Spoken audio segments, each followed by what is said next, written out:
A'udzubillahiminasyaitonirrajim. Bismillahirrahmanirrahim. Assalamualaikum warahmatullahi wabarakatuh. Alhamdulillahi rabbil alamin.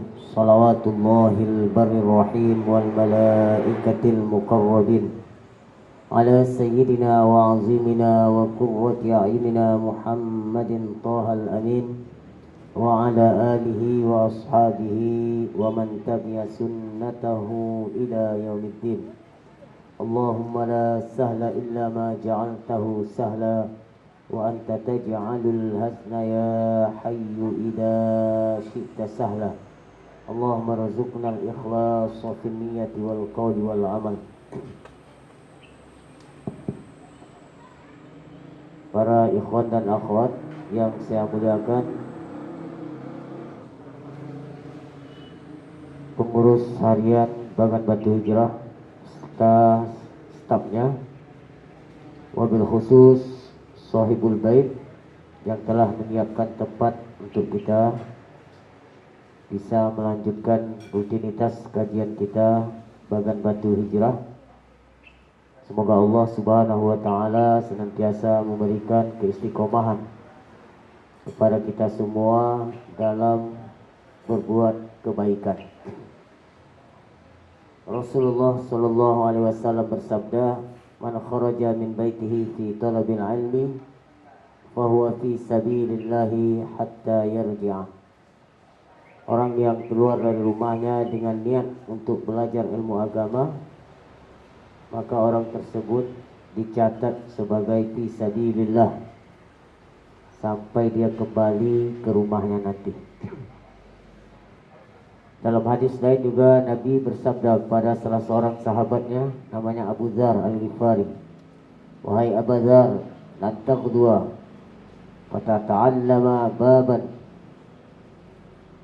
khairun laka min an tusalliya al-faraqah."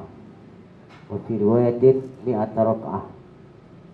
Wahai Abu Dzar, seandainya kamu keluar dari rumahmu untuk belajar satu bab dari ilmu agama atau satu ayat dari Al-Quran, maka fadilahnya lebih besar daripada kamu salat sunnah 1000 rakaat di rumahmu.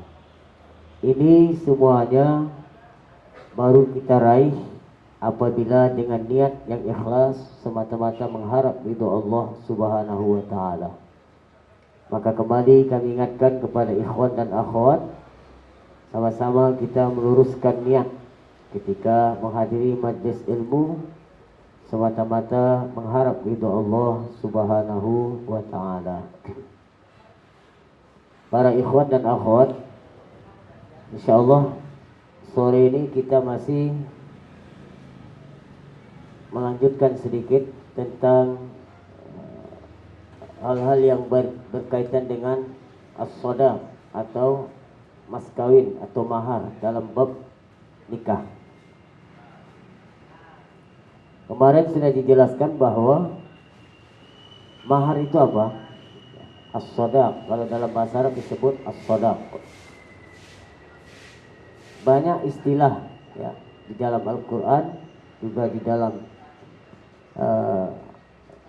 syariat kita tentang istilah kata mahar ini. Setidaknya di sini disebutkan dalam perkataan sebuah penyair ada samaniyatu asma, 8 nama tentang mahar ini. Sadaqun wa mahrun nihlatun wa faridah, tiba'un wa ajrun summa akrun alaiku, wa zada ba'duhum at-tawla fi baitin, faqal mahrun sadaqun nihlatun wa faridah, qawlun hiba'un akrun ajrun alaiku. Jadi diantara namanya nihlah ya. Makanya dalam Al-Quran disebutkan wa atun nisaa saduqatihinna nihlah ya, jadi nihlah itu juga artinya mahar.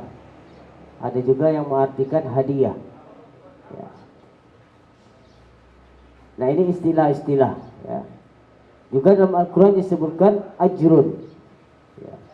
wa atuhunna ujurahunna. Ujur jamak daripada ajrun. Itu yang dimaksud juga mahar. Memberi mahar ini itu hukumnya wajib. Ya. Makanya wal aslu fihi qabla al ijma'. Ya, kalau dikatakan ijma' berarti sepakat para ulama. Ya. Jadi semua para ulama yang mu'tabirin, ya, ulama yang dianggap betul-betul ulama, ulama yang diakui keilmuannya, disebut dengan al-mu'tabirin. Mereka telah sepakat bahwa wajib, ya, seorang ketika mau menikahi seorang perempuan, dia wajib memberikan mahar tadi. Makanya minggu kemarin kita bahas, seandainya perempuan itu mengatakan, nikahkan aku dengan si fulan tanpa mahar, nggak apa-apa misalnya, tetap wajib mengasih mahar.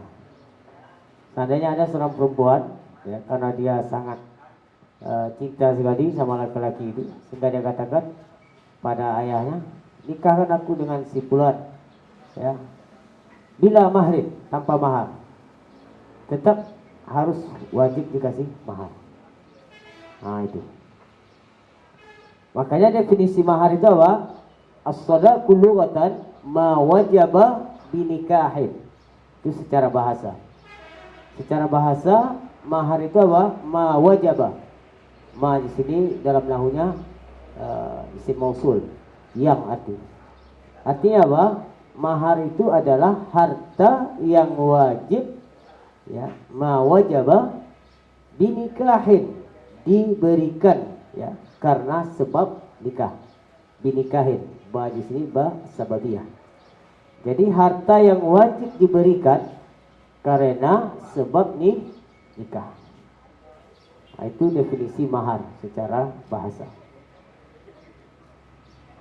Jadi walaupun perempuan itu tidak mau dikasih mahar, ya, yang penting nikahkan aku sama dia tanpa mahar pun nggak apa-apa, tetap wajib dikasih mahar. Ya. Paham itu ya? Pada tahu nanti calon-calon kalian, ya, nggak usah pakai mahar lah, yang penting kita nikah misalnya, kan? Tetap tak bisa, tetap dikasih mahar. Berapa? Ya tergantung permintaan perempuan itu. Yang penting harus dikasih. Faedahnya atau koedahnya mahar itu, ya, nanti dijelaskan. Bisa dia berbentuk jasa, bisa juga berbentuk harta, ya, berbentuk benda seperti rumah atau mobil, ya. Bisa juga berbentuk jasa. Jadi ada diriwayatkan, disebutkan dalam sebuah cerita, sebuah kisah, datanglah seorang perempuan di hadapan Rasulullah. Ja'at imra'atun ila Rasulillah sallallahu alaihi wasallam faqalat inni wahabtu min nafsi. Jadi perempuan ini datang ke Rasulullah, kemudian dia mengatakan, wahai Rasulullah, saya serahkan diriku kepada Anda. Artinya apa? Dia menyerahkan dirinya agar dinikahi oleh Rasulullah sallallahu alaihi wasallam. Tapi Rasulullah, ya, enggak langsung nikah tidak gitu. Nabi itu kalau mau nikah itu ada wahyu dari Allah, ada perintah baru dia nikah. Ya. Beda sama kita kan.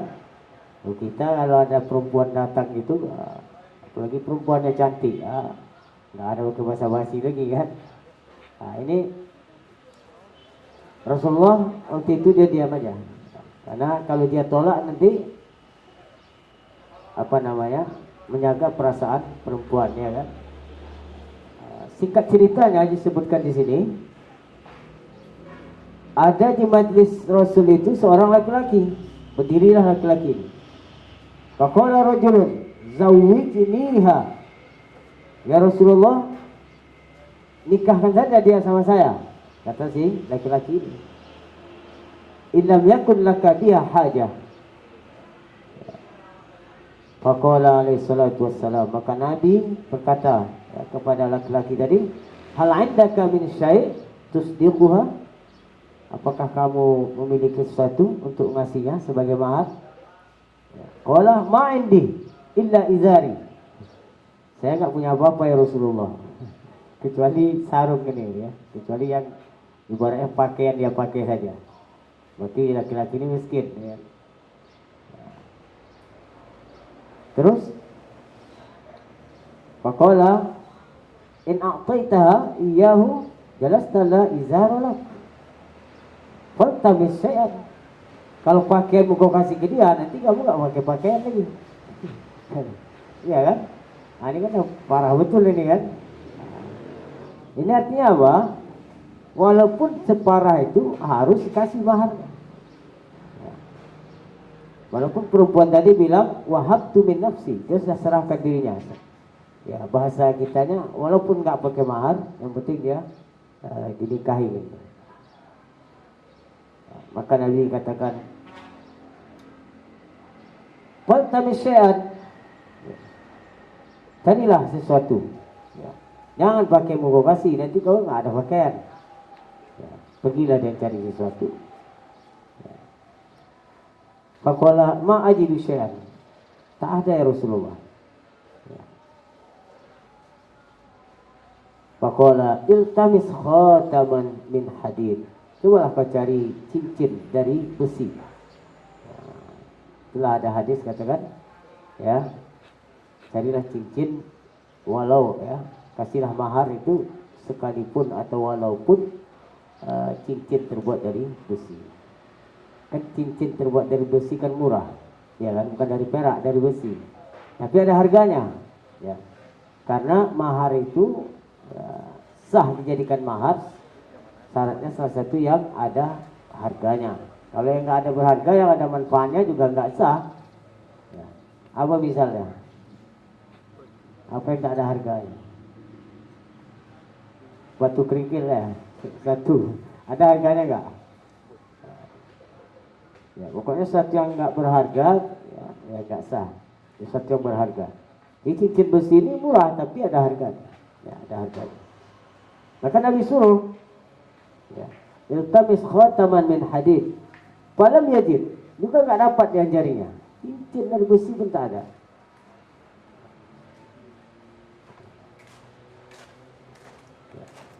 Faqala, maka Nabi bersabda kepada laki-laki ini, ama'aka minal Qur'ani syai', apakah kamu ada hafal Al-Quran atau misalnya bisa baca Al-Quran? Qala na'am, suratu kaza wa suratu kaza di surat samaha, katakan saya hafal surah ini, saya bisa baca surat ini. Kemudian Nabi katakan kepada dia apa?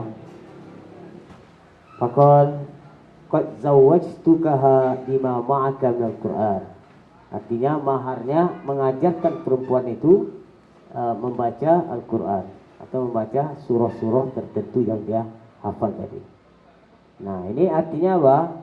Boleh mahar itu mengajar. Kalau istrinya minta, ajarkan saya menjahit sampai saya bisa, itulah maharnya. Bisa. 1 tahun dia ajar nggak bisa-bisa kan, harus sabar lah. Jadi boleh, ya boleh, manfaatnya boleh. Jadi nggak harus dia berbentuk benda, tapi manfaatnya juga boleh. Misalnya apa? Khidmah. Ya. Mungkin kita pernah dengar kisahnya Nabi Musa alaihissalam ketika dia mau menikah dengan siapa istrinya Nabi Musa? Ada yang tahu? Anaknya Nabi Shu'aib. Ya. Anaknya Nabi Shu'aib. Dulu kan Nabi Musa itu hijrah dari Mesir ke Madian. Madian itu kampungnya Nabi Shu'aib. Jadi sampai di sana Nabi Musa berjalan kaki nih dari Mesir, ya. Kalau nggak salah 7 hari 7 malam. Ya. Nabi Musa berjalan sana, dia keluar dari istana Firaun karena Firaun sudah melampaui batas, ya. Dia keluar, sampailah dia di negeri Madian. Sampai di sana Nabi Musa beristirahatlah di sebuah pohon yang besar. Dia lihat dari kejauhan banyak penggembala kambing yang lagi mengasih kambing mereka minum. Ya, ini cerita singkatnya. Jadi dilihatlah oleh Nabi Musa, di antara penggembala kambing itu ada 2 orang perempuan yang lagi antri, ya, ngambil air di sebuah sumur, ya, karena sumur itu tertutup oleh batu yang besar, sehingga mereka harus antri ngambil airnya. Kedua anak Nabi Syuaib tadi yang perempuan, ya, terakhir, ya, terlambat karena mereka perempuan. Datanglah Nabi Musa. Datang Nabi Musa, dia angkat itu batu yang menutup pintu sumur itu. Dia angkat keluar sehingga mereka tidak antri lagi. Mereka pun heran, ini siapa orangnya? Ini bukan orang asli sih. Yang gagah perkasa, kan? Yang seharusnya mau angkat batu itu 10 orang, Nabi Musa cuma sendiri, ya. Nah, itu dia. Dan Nabi Musa itu kuat.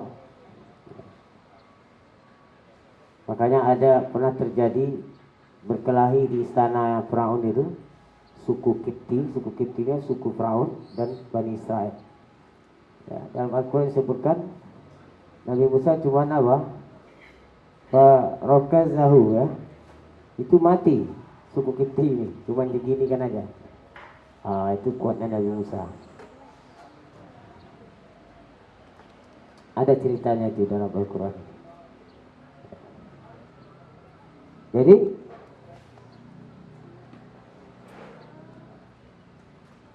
udah diangkat oleh Nabi Musa batu yang besar tadi, dia pun balik lagi ke bawah pohon tadi, istirahat lagi dia. Akhirnya kedua orang perempuan tadi, yang mereka biasanya kalau pulang itu agak terlambat karena lama antrinya, hari itu cepat. Maka Nabi Syuaib bertanya, kok bisa cepat pulang hari ini? Nah, ceritalah anak ini. Tadi kami dibantu oleh ada seorang pemuda yang kuat, gagah perkasa. Ya, batu yang menutup sumur itu diangkat sama dia, makanya kami cepat. Apa kata Nabi Syuaib? Ya. Kalau begitu panggil dia ke sini, kata Nabi Syuaib. Ya, datanglah. Faja'at ihdahuma tamshi ala istihya'in qalat inna abi yad'uka.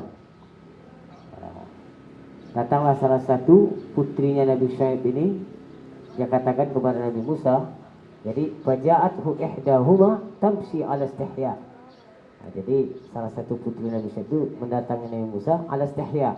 Istihya itu agak malu-malu, biasalah kan perempuan mau ngomong sama laki-laki, ya, karena belum kenal.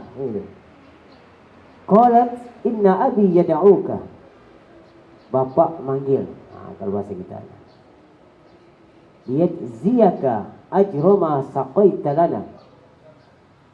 Untuk memberikan hadiah kepada kamu, karena kamu telah membantu kami tadi memberi ternakan minum tadi. Dibawalah, ya, Nabi Musa. Tapi itulah hebatnya Nabi Musa itu. Namanya para nabi itu maksum, ya. Di mana posisinya ketika mau jalan ke rumah Nabi Syuaib, kan tak tahu jalan, ya.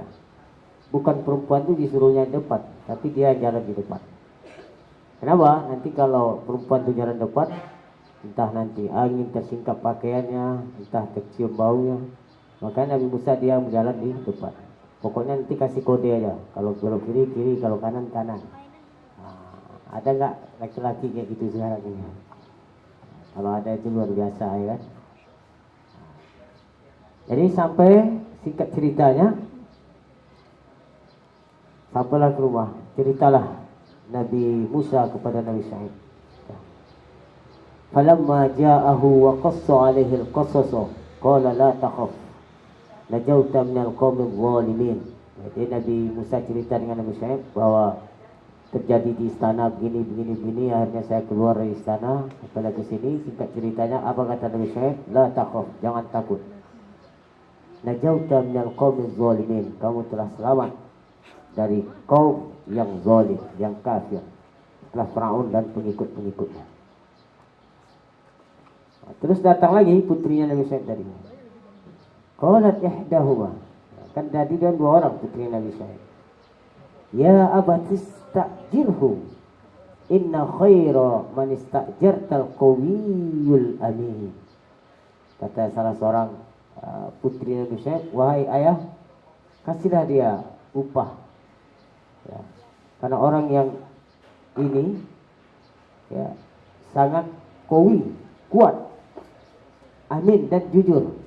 Kenapa dikatakan amin sini? Itu Nabi Musa tadi kan, jujur dia. Sampai jalan mau ke rumah pun tadi dia berada di depan. Qawi, dia kuat mengangkat batu yang besar tadi. Apa kata Nabi Syuaib? Qala inni uridu an unkihaka ihdabnatayya hataini ala an ta'juruni thamaniya hijaj. Ini di sini poin yang mau kita ambil. Kata Nabi Syuaib, saya ingin menikahkan kamu dengan salah seorang putriku. Ya. Kalau orang baik itu kan, bukan dia yang mencari, tapi ditawarkan. Makanya kalian jadi orang baik, jujur. Jadi tak payah repot-repot, nanti ada yang menawarkan. Ya Bang Jul, ha?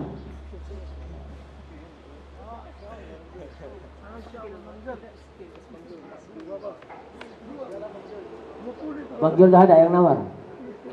Hah? Udah? Ya. Saya akan nikahkan kamu, kata Nabi Syuaib kepada Nabi Musa, salah seorang putriku ini. Ihdabnatayya hataini. Apa maharnya? Ala an ta'juruni thamaniya hijaj. Dengan mengembala kambing saya 8 tahun. 8 tahun mengembala kambing. Berarti ini berbentuk apa? Jasa kan? Fa'in asmamta asran famin indik wa ma uridu an asyukka alayka satajiduni insyaallah minas salihin. Maka Nabi Musa tambah 2 tahun lagi. Jadi genap 10 tahun. Jadi maharnya apa? Mengembala kambing Nabi Syuaib selama 10 tahun. Itulah dia maharnya.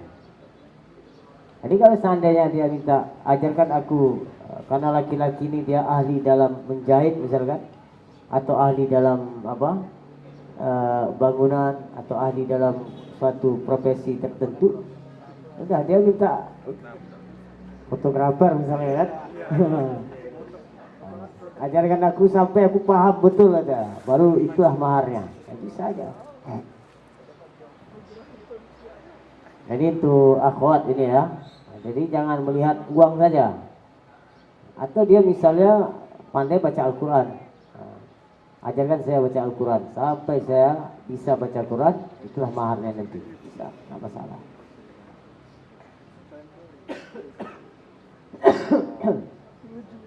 Paham ya? Ini dia. Maka di sini disebutkan, ya,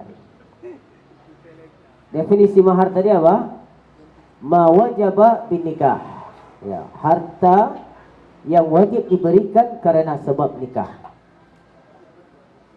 Jadi wajib memberikan harta kepada perempuan disebabkan nikah. Ini secara bahasa. Wa syar'an secara istilah fikih, ma wajaba bin nikahin aw waq'in aw tafwiti bud'in qahran. Ini lebih luas lagi. Ya. Ma wajaba harta diberikan, ya, karena sebab nikah, atau watok subah. Watok subah itu tidak nikah, cuman dia salah sangka. Dia laki-laki ini nyangka itu istrinya. Terus perempuan itu nyangka ini suaminya, terus mereka melakukan hubungan suami istri. Ini namanya watuk syubhah namanya. Kali ini yang terjadi, ya, apa yang harus, maka si laki-laki ini wajib memberikan apa? Mahar. Ya, wajib berikan mahar. Tapi betul-betul dia salah sangka ya, bukan pura-pura. Kalau pura-pura lain masalah. Misalnya ini satu rumah, ya kan? Satu rumah nih, dia nikah sama kakak yang, terus mati lampu, salah masuk kamarnya misalnya, menyelonong aja kan? Adiknya ini udah punya suami juga, adiknya nyangka ini suami dia pun nyangka ini istrinya, akhirnya mereka melakukan hubungan suami istri. Ya, maka di sini terjadilah watuk syubhah namanya. Kalau ini terjadi kasus ini, maka laki-laki ini wajib mengasih mahar. Kalau sudah kasih mahar nanti, ya, maka nasabnya anak itu, kalau seandainya nanti dia hamil dengan sebab itu terus melahirkan anak, maka anaknya dinasabkan ke laki-laki tersebut. Nah, kemudian perempuan itu nanti ada iddahnya juga. Ini akan dibahas dalam kitab fikih, ada bab khusus. Ini hanya gambaran saja. Makanya sebutkan di sini binikahin disebabkan nikah, wajib juga kasih apa? Mahar tadi awatin au tafwidibun in kohron. Ini dia. Nah, terus apa patokan dalam masalah mahar ini? Ya. Patokan dalam masalah mahar itu tidak ditentukan. Harus sekian, tidak. Yang penting apa? Apa yang dipinta oleh perempuan tersebut. Ya. Kalau dia hanya minta misalkan 10.000, ya nggak masalah. Kan ada harganya. 10.000 kan berharga. Atau misalnya dia minta cuman 500.000, atau dia minta misalnya maharnya seperangkat alat sholat, ya, kan ada harganya, maka itu sah. Jadi kaidahnya kullu ma jaza ayyakuna thamanan aw musmanan aw ujratan jaza ja'luhu shadaqan. Jadi setiap yang sah dijual belikan, ya, dijadikan harga dan barang yang dihargakan, ya, atau ujratan, ya, ujroh, ya, maka itu boleh dijadikan mahar. Cuman kemarin dah kita bahas sunnahnya berapa? Lupa lagi. Sunnahnya berapa kemarin? Tidak kurang dari 10 dirham dan tidak lebih dari 500 dirham. 10 dirham berapa kemarin kalau diuangkan? Nanti di merojah lagi. Itu sunnahnya aja, ya, itu sunnahnya aja. Supaya dapat sunnahnya, maka jangan kurang dari 10 dirham dan jangan lebih dari 500 dirham. Tapi kalau seandainya dia minta di bawah 10 dirham, ya nggak ada masalah. Ya. Boleh-boleh aja, cuman tidak dapat sunnahnya. Nah, kemudian juga disebutkan bahwa perempuan yang banyak, ini sampaikan ke calon-calon kalian, ya, perempuan yang banyak berkahnya itu bilang yang sedikit maharnya. Cuma janganlah sedikit kali. Itu 1.000, 2.000 kan, ya harga 2.000 kan, parah betul ini. Ya. Kullu amalin jaza istijaru alaihi jaza ja'luhu shadaqan. Setiap pekerjaan yang boleh dilakukan transaksi sewa menyewa, maka boleh dijadikan mahar. Wadzalika kata'limil Qur'an. Disebutkan seperti mengajarkan Al-Qur'an, wasana'i' kal khiyatah, seperti mengajarkan menjahit, wal khidmah, dan bekerja, wal bina, membangun, ya, profesi apa namanya, tukang, ya, itu bisa dijadikan mahar. Ya juzu ayakuna sadaku manfaatan kal khidmah. Ayakuna sadaku ala manafi'an abad awil hur. Ka'ayyatazawwajaha ala ayabni alaha darat. Misalnya maharnya dengan membuat rumah dia. Buat rumah dia sampai siap, itulah sebagai maharnya. Atau ayakhtimaha di sana, berkhidmat dengannya selama 1 tahun. Jadi kalau ada acara-acara ya kan, berkhidmat sama dia, fotografer misalnya kan, selama 1 tahun, itulah hikmah apanya, maharnya. Bisa. Yang penting ada kesepakatan antara ya. Au yar'a laha ghanaman, atau mengembala kambingnya. Nah, seperti yang dilakukan oleh Nabi Musa tadi. Wa ghairuha, dan selainnya minal manasi'il mubahah, dari manfaat-manfaat yang dibolehkan. Itu tentang kaidah tentang mahar tadi. Ya, cukup sampai sini. Saya kira sudah jelas ya, setidaknya kita sudah punya patokan dalam permasalahan mahar ini.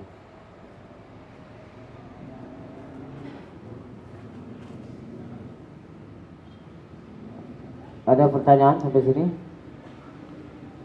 Kita bahas sedikit tentang Isra wal Mi'raj. Karena di tema yang dibuat ada tadi ya. Isra wal Mi'raj ini adalah salah satu mukjizat Nabi. Jadi mukjizat Nabi itu banyak. Mukjizat Nabi yang terbesar itulah Al-Quran. Dan Al-Quran inilah sampai hari ini kita masih bisa melihatnya. Adapun mukjizat-mukjizat Nabi yang lain nggak bisa kita melihatnya. Macam keluarnya air dari celah jari beliau, membelah bulan, ya. Apalagi bicara dengan pohon, bicara dengan hewan, itu mukjizat Nabi. Makanan bertasbih di tangan Rasulullah. Banyak mukjizat Rasulullah itu. Nah, Isra wal Mi'raj ini juga termasuk salah satu dari sekian banyak mukjizatnya Rasulullah Sallallahu Alaihi Wasallam. Nah, kalau dikatakan mukjizat berarti itu pasti perkara yang luar biasa, bukan perkara yang biasa. Karena mukjizat itu definisinya amrun khariqun lil 'adah ya'ti ala yadi man idda'a an-nubuwah. Mukjizat itu Allah berikan kepada orang yang mendakwahkan dirinya sebagai nabi dan tidak bisa ditandingi, tidak bisa dikalahkan. Itu definisi mukjizat. Beda dengan sihir. Sihir juga perkara luar biasa tapi bisa dikalahkan. Sihir bisa dikalahkan dengan sihir yang lebih kuat darinya. Tapi kalau mukjizat tidak bisa. Dan mukjizat ini terjadinya kepada seorang nabi atau rasul. Kalau karomah itu terjadinya kepada seorang wali, orang soleh, juga nggak bisa dikalahkan, nggak bisa ditandingi. Ya, seperti yang terjadi kepada Asid bin Barkhiyah, ya, pengikutnya Nabi Sulaiman. Dia bisa memindahkan singgasana Ratu Balqis, ya, yang di negeri Sabak ke istana Nabi Sulaiman. Itu dalam Al-Quran disebutkan. Itu orang soleh, ya. Qala alladhi 'indahu 'ilmun minal kitab ana atika bihi qabla an yartadda ilaika tarfuk. Itu ayat, ya, dalam surah An-Naml. Asid bin Barkhiyah namanya. Dia katakan, saya dengan izin Allah bisa memindahkan singgasana Ratu Balqis ke istana kita ini qabla an yartadda ilaika tarfuk. Sebelum, ya, artinya Nabi Sulaiman itu melihat ke sana kemudian melihat ke bawah. Itu artinya qabla an yartadda ilaika tarfuk. Nabi Sulaiman melihat kemudian lihat ke sini, istana sudah sampai. Ini kan luar biasa. Tapi kalau sekejap mata begini, kalau yang tadi torfata ain itu qabla an yartadda itu lebih lama dari kejapan mata. Dia lihat ke sana dulu kemudian lihat ke sini. baru istana itu sampai. Tapi ini perkara yang luar biasa juga, ya kan? Nggak mungkin dia pikul dan jarak yang begitu jauh. Negeri Sabah, ya, istana Ratu Balkis itu di negeri Sabah, ya, ribuan kilometer jaraknya. Nah, peristiwa Isra wal Mi'raj ini mukjizat Rasulullah. Maka kalau sudah perkara yang luar biasa, maka kita wajib mengimani. Nggak bisa dilogikakan lagi, ya. Maka bagaimana sikap kita? Wajib mengimani. Makanya para ulama katakan, man angkaral Isra faqad kadzdzabal Qur'an, wa man kadzdzabal Qur'an kafar. Orang yang mengingkari peristiwa Isra, maka dia telah mendustakan Al-Quran. Dan orang yang mendustakan Al-Quran kafar, dia telah keluar dari Islam, batal imannya. Kenapa orang yang mengingkari peristiwa Isra itu dikafirkan? Karena dia menentang Al-Quran.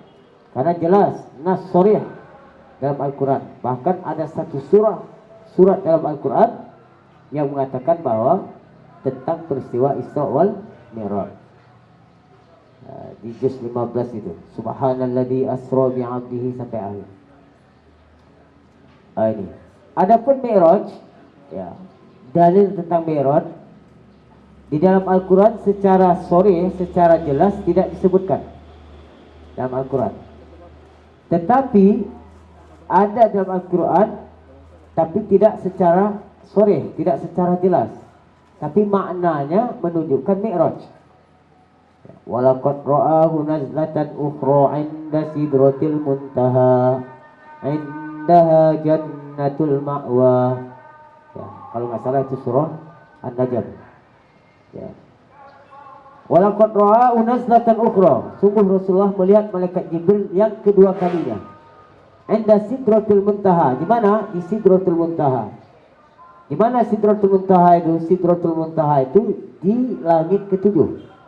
Ya, Sidratul Muntaha itu pohon kayu yang sangat besar, akarnya di langit 6 dan pucuknya itu di langit ketujuh. Inilah dalil tentang Mi'raj, karena Mi'raj itu Nabi dia berada di atas. Tapi secara lafaz Mi'raj tidak disebutkan dalam Al-Quran. Tapi ada makna yang menunjukkan Nabi itu Mi'raj. Walaqad ra'ahu nazlatan ukhra. Sungguh Nabi Muhammad melihat malaikat Jibril dalam bentuk aslinya yang kedua kalinya. Makanya disebutkan nazlatan ukhra. Karena malaikat Jibril itu setiap datang ke Rasulullah itu tidak bentuk aslinya. Ya, kalau malaikat itu bentuk aslinya dia punya sayap. Ya. Ada yang 2 sayapnya, ada yang 4. Bahkan malaikat Jibril itu dikatakan 600 sayapnya, besar. Dulu pernah Nabi ingin lihat malaikat Jibril itu dalam bentuk wujud aslinya. Di mana? Di Mekah, di suatu tempat namanya Adyan. Maka Jibril berdoa kepada Allah, kemudian diizinkan. Waktu itu Nabi pingsan, melihat malaikat Jibril makin besar badannya itu, sehingga Nabi nggak kuat, pingsan.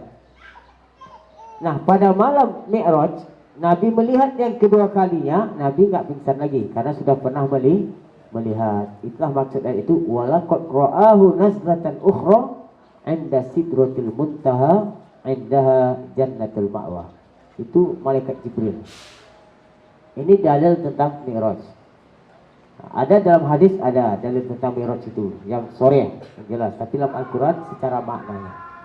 Tapi kalau Isra di dalam Al-Quran jelas, dalam hadis-hadis sahih yang menceritakan tentang peristiwa Isra-nya baginda Rasulullah Sallallahu Alaihi Wasallam. Ya, jadi dua-duanya ini ada dalilnya. Ya, cuman ada yang sharih, ada yang tidak sharih dalam Al-Quran tadi. Di dalam hadis disebutkan. Maka oleh karena itu kita wajib mengimaninya. Ya, tidak boleh mengingkari peristiwa Isra wal Mi'raj.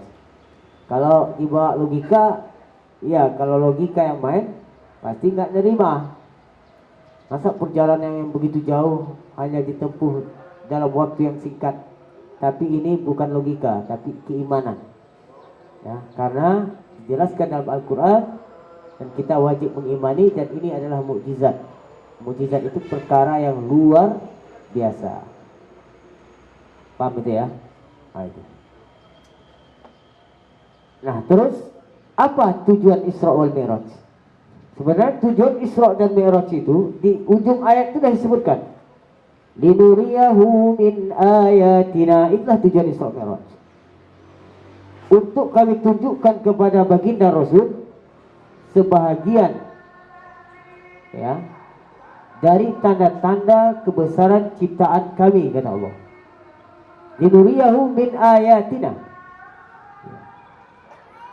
untuk kami tunjukkan kepada Rasulullah sebahagian tanda-tanda kebesaran ciptaan Allah yang berada di alam bawah bumi dan di alam atas langit. Nah, makanya dalam peristiwa Isra itu Nabi banyak diperlihatkan malam itu. Ya, dunia ini digambarkan pada malam itu bentuk orang tua. Allah Maha Kuasa, ya. Allah Maha Kuasa menggambarkan dunia pada waktu itu kepada Nabi bentuk orang tua renta. Kan ada tuh sering kita dengar kan, bahwa Nabi melihat nenek-nenek tua, ya, itu gambaran dunia. Ada lagi Nabi melihat apa? Orang memotong lidahnya, ada juga orang memukul kepalanya sampai pecah berdarah. Itu kan tamsilan-tamsilan. Allah Maha Kuasa. Ya. Itulah yang dimaksud tadi, linuriyahu min ayatina. Kemudian Nabi nak sampai ke atas sana, apa? Melihat Baitul Ma'mur, Ka'bahnya para malaikat, ya. Kemudian melihat Sidratul Muntaha. Ya. Itulah yang diperlihatkan kepada baginda Rasulullah Sallallahu Alaihi Wasallam. Nah, jangan salah paham. Ada sebagian orang meyakini katanya Nabi Mi'raj itu jumpa sama Allah. Berarti dia mengatakan Tuhan itu bertempat di atas sana kayak raja. Nah, ini yang perlu diluruskan, dan ini berbahaya. Tidak ada dalam ayat itu mengatakan untuk bertemu. Kalau seandainya untuk bertemu, pasti di ujung ayat itu liuqabilana. Tapi situ apa ayatnya? Linuriyahu min ayatina. Nah, disitulah perlunya kita yang memahami Al-Quran dengan membaca tafsirnya. Ya, bukan dari dengar orang ke orang. Jelas. Ya. Nah, jadi tidak ada tujuan Mi'raj, Isra wal Mi'raj itu untuk berjumpa sama Allah, itu enggak ada. Karena Allah bukan di langit, Allah bukan di arsy, Allah tidak butuh kepada tempat. Ya. Tetapi Nabi itu di-Mi'rajkan untuk apa? Untuk ditunjukkan sebahagian tanda-tanda kebesaran ciptaan Allah yang di atas sana maupun yang di bawah di bumi ini. Makanya awal ayat itu dimulai dengan subhanalladzi. Apa arti subhana? Tanazzaha. Ba'idhu. Sucikan Allah, jauhkan Allah dari sifat-sifat yang tidak layak baginya. Jauhkan Allah dari sifat makhluk.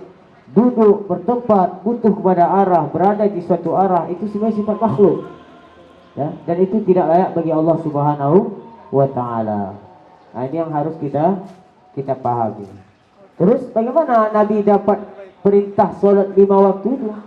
Nabi berada di atas sana menerima wahyu. Nabinya betul bertempat di atas, tapi Allah nggak ada di sana. Sebagaimana Nabi Musa alaihissalam menerima wahyu di Bukit Tursaina. Bukan Allah berada di Bukit Tursaina, tidak. Tapi disitulah tempat Nabi Musa mendapatkan wahyu dari Allah Subhanahu wa Ta'ala. Ini yang harus kita pahami. Nah, itu. Karena Allah Subhanahu wa Ta'ala di antara sifatnya adalah sifat mukhalafatuhu lil hawadits. Tidak serupa dengan makhluknya, bersalah-salah tidak serupa dengan makhluknya. Allah ghaniyun 'anil 'alamin. Allah tidak butuh kepada makhluknya. Kalau dikatakan Allah bertempat, duduk, berarti banyak sekali serupa bagi Allah. Ya, manusia duduk, jin duduk, malaikat duduk, bahkan binatang duduk. Berarti ini apa? Menyamakan Allah dengan sekian banyak makhluknya. Sementara Al-Quran mengatakan, "Fala tadribu lillahil amsal." Jangan kau jadikan Allah itu penserupaan. Laisa kamitslihi syai' wa lam yakul lahu kufuwan ahad. Ya. Banyak sekali ayat-ayat yang mengatakan Allah Subhanahu wa taala itu maha suci dan tidak menyerupai makhluknya. Nah, ini poin terpenting dalam peristiwa Isra wal Mi'raj yang harus kita pahami. Jadi tujuan dari Isra wal Mi'raj adalah untuk memperlihatkan kepada Nabi sebahagian tanda-tanda ciptaan Allah Subhanahu wa taala yang berada di alam bawah maupun berada di alam atas. Makanya Nabi melihat surga, masuk ke surga, melihat neraka, ya, melihat Sidratul Muntaha, ya, dan seterusnya. Jumpa dengan bidadari, ya. Jumpa juga dengan para nabi pada malam itu, kumpul seluruh para nabi dari Nabi Adam sampai Nabi Isa. Nah, Nabi Isa turun malam itu. Nabi Isa kan di langit kedua. Pada malam itu dia turun, kumpul di Masjid Al-Aqsa di Palestina. Ya, 124.000 nabi, 313 rasul kumpul mereka di Masjid Al-Aqsa. Makanya disebut alladzi barakna haulah. Ya, Masjid Al-Aqsa itu kami berkahi. Ya, karena di situ pernah kumpul para nabi, banyak para nabi yang diutus di sana tinggal di sana. Makanya disebutlah ya alladzi barakna haulah, yang kami berkahi di sekitar Masjid Al-Aqsa tersebut. Ya, mungkin sampai sini yang bisa kita kaji tentang. Insyaallah nanti kita lanjutkan lagi pada minggu depan secara terperinci tentang kisah perjalanan Isra wal Mi'raj dengan baginda Rasulullah sallallahu alaihi wasallam. Ya, kita tutup majlis kita. La ilaha illallah. Allahumma salli ala sayyidina Muhammad wa ala alihi wa sahbihi wa sallim. Rabbi ighfirli wa liwalidayya wa lil mu'minina wal mu'minat walhamdulillahi rabbil alamin. Semoga bermanfaat. Wassalamualaikum warahmatullahi wabarakatuh.